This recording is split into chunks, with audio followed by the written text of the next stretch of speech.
Porto, qui certes aurait pu faire la diff au match aller, mais qui avait quand même, avec un score 1-0, qui avait les cartes en main. Ouais, alors je pense qu'il y en a un qui va avoir beaucoup de mal à s'asseoir là dans les prochaines semaines, c'est Vitor Pereira, l'entraîneur du FC Porto. Déjà parce que la saison dernière, souvenez-vous, Porto avait été sorti au premier tour, ce qui déjà était une grosse contre-perf, alors sportive, mais aussi financière.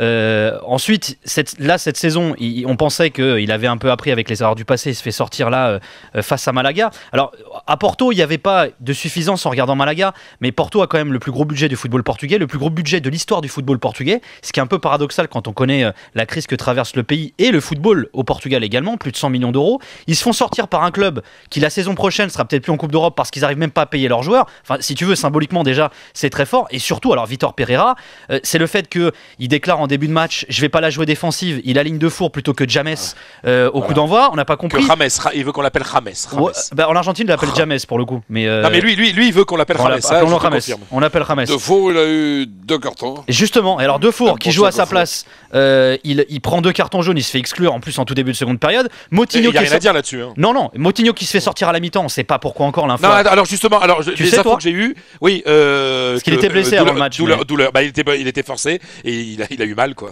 Il a eu mal pendant toute la première période, il a pas tenu. Alors simplement, moi ce qui m'a étonné dans la tactique de Porto, c'est que c'était tellement agressif que c'était limite. Il y avait un tel pressing, je me dis c'est pas possible de tenir ce pressing 90 minutes et d'autant plus que la deuxième période, ils étaient 11 contre 10. Donc c'était évident que Malaga physiquement, si Porto n'était pas capable de marquer sur contre, allait finalement par s'imposer parce que c'était du délire le début de match de Porto qui a fait peur. Pendant le premier quart d'heure, il n'y avait pas photo. Porto était largement supérieur parce qu'il étouffait Malaga d'une manière qui était impressionnante. Alors après, je vais pas te dire que c'est une bonne chose pour le foot portugais parce que ça ne l'est pas. Au ranking UEFA, ils vont prendre une claque. Il reste plus que le Benfica qui n'a pas été flamboyant du tout au match aller face à Bordeaux en Ligue Europa, qui est qualifié en Coupe d'Europe. Mais il y a une chose qui est claire aussi, c'est que et moi-même, j'en avais un peu joué, j'avais un peu titillé, notamment les Français avec ça. Le Portugal était hyper bien classé au ranking UEFA. Là, je pense franchement et de façon très sincère et objective que le football portugais revient à sa place. C'est-à-dire, ils ont eu tendance à se voir un petit peu trop beau parce que Braga avait réussi un très beau coup en Ligue Europa. Là, ils sont passés complètement à côté en phase de groupe de Ligue des Champions. Le Benfica a été reversé en Ligue Europa. Le FC Porto passe le premier tour. Là, ils s'en vont. Faut pas oublier que le foot portugais, c'est pas, c'est la réalité du foot portugais. C'est pas le Benfica. Le Sporting qui disparaît. Bah, en fait, ils font la pire saison de leur histoire. La réalité du football portugais, c'est pas un peu. Et tu sais qu'elle colle un peu à l'histoire économique du pays. Mais c'est ce que j'allais dire. La réalité du football portugais, c'est pas le Benfica, le FC Porto qui votent des budgets records. C'est des clubs qui galèrent pour payer les joueurs à la fin du mois. C'est Malaga. La réalité du foot gauche aujourd'hui, c'est Malaga.